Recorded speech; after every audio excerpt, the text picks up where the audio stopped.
FAO did a study and actually have indicated that in Africa, in general, for every one person you see, for every 3 people, there's one person that is food insecure.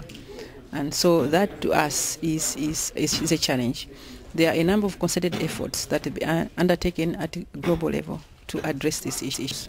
So the action required to address food insecurity in Africa are clear, both in short term and long term.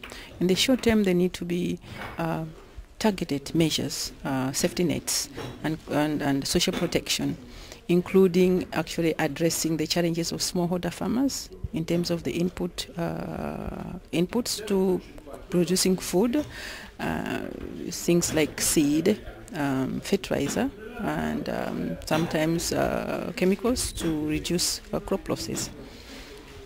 But there are also long-term measures, and long-term measures will need investing in agriculture and having good policy frameworks that are going to take the whole spectrum of agriculture become more productive.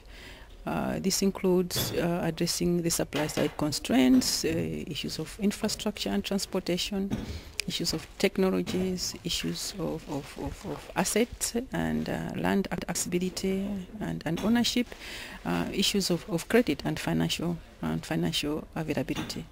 But for Malawi in particular, we actually, as a government, through the current president, Dr. Bingu wa Mutharika, have had a policy in terms of input subsidy to address issue of food security in the short term. 2004, we were actually food deficit, and that was transformed within a year by putting in measures, policy measures of subsidizing targeted farmers, about 1.7 million farmers, smallholder farmers, and were given subsidized fertilizers and seeds.